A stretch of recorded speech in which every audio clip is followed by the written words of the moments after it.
안녕하십니까. 여러분들의 시원한 가려운 곳을 긁어줘야 되네. 가려운 곳을 시원하게 긁어주는 여론고수 배종찬 고영미입니다. 네, 여러분들 구독, 좋아요 많이 해주시고요.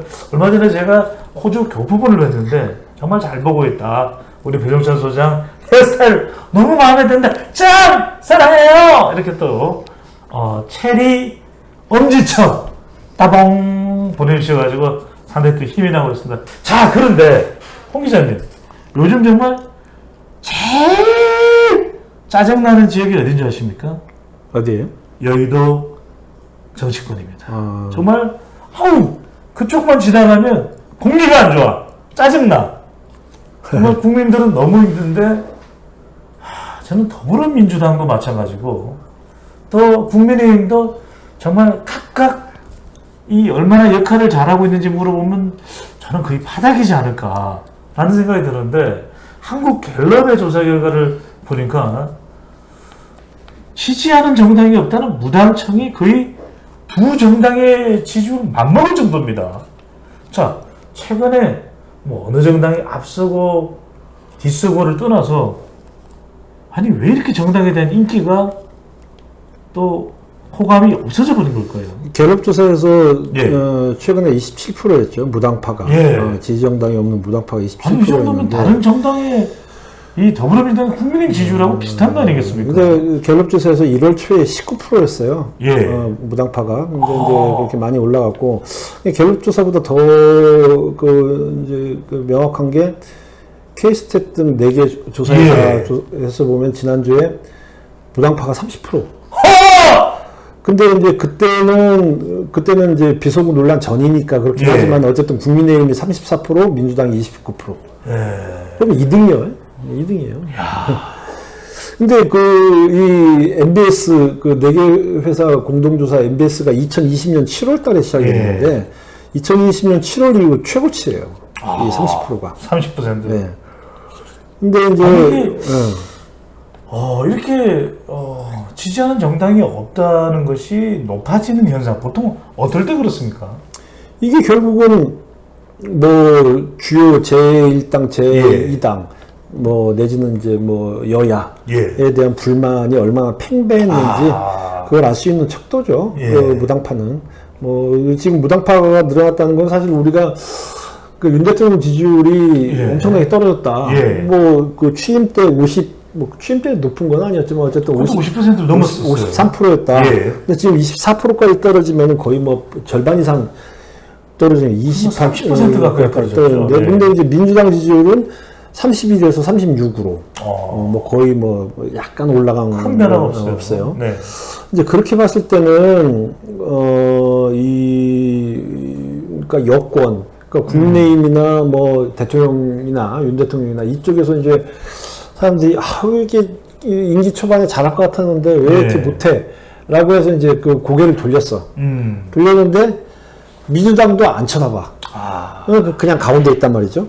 근데 그렇게 되는 현상이 지금 무당파가 이만큼 지금 늘어난 거다. 근데 홍 기자님 말씀하신 대로 국민의힘이 이준석 전 대표 때문에 이렇게 아사라판이 되고 아수라장이 되고 대통령도 여하튼 논란으로 이렇게 지지율이 곤두박질 치면 더불어민주당이 한 40%대 한 중반까지 올라갈 수도 있어야 되는 거 아닙니까?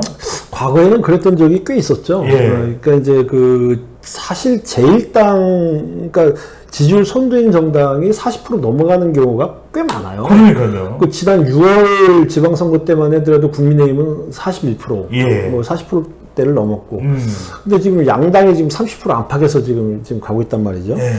그런 경우가 많은데, 이제 그거는 1차적으로 저는 이재명 리더십에서의 그 신뢰. 더불어민주당의 지지율이 안 나오는 첫 번째 이유는 이재명의 사법적 리스크다. 사법적 리스크뿐만이 아니라, 그러니까 이제 이 핵심 지지층 말고, 또 온건한 지지층들, 그러니까 온건한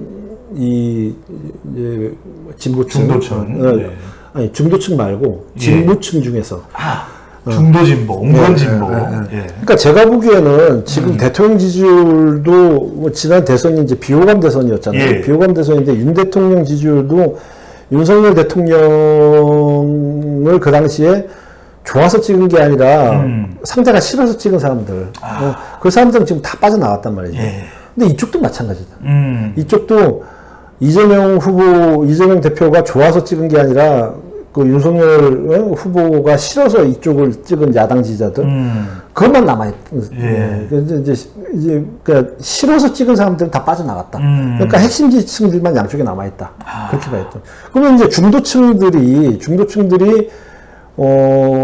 이재명 민주당의 이제 기대감이 크면 40%가 넘어가겠죠.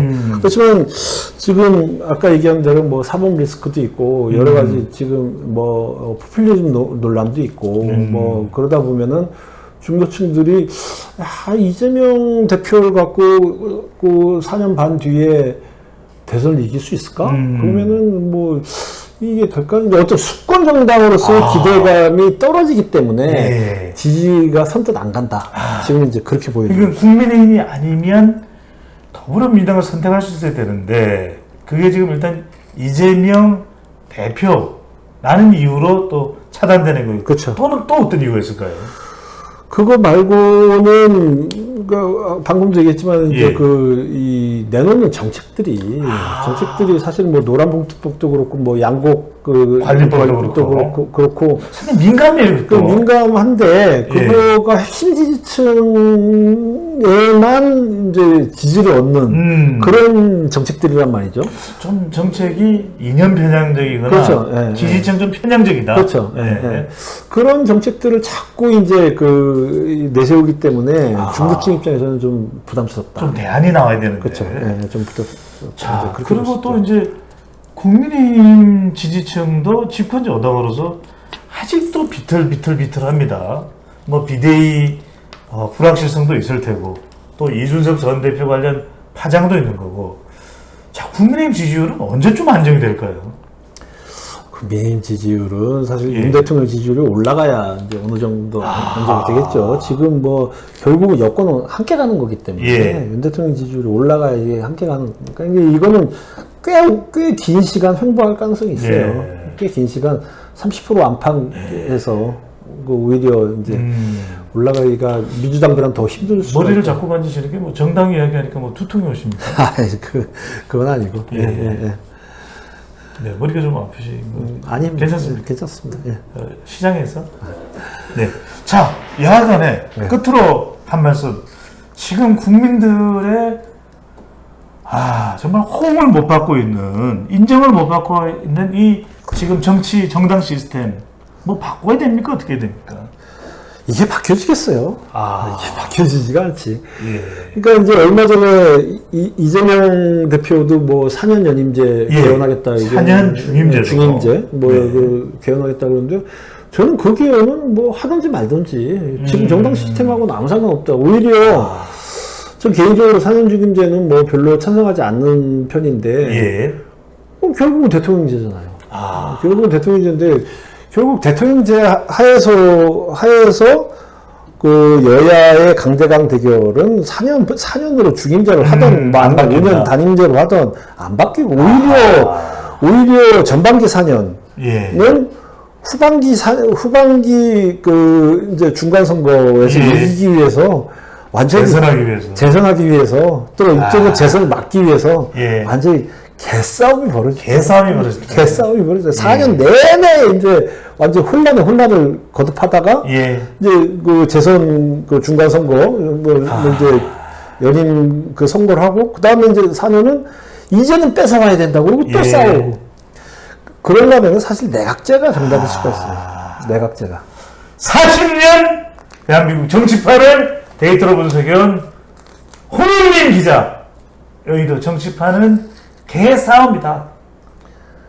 개싸움이 될 수 있다지 뭐. 제가 또 개싸움이라고 얘기하는 거 고양이하고는 상관이 없네요. 한동훈 장관은 고양이던데. 여러분들 힘들 때는 여론고수와 함께해 주시오. 구독, 좋아요 많이 해주시고 지금까지 홍영민 배정찬이었습니다. 감사합니다.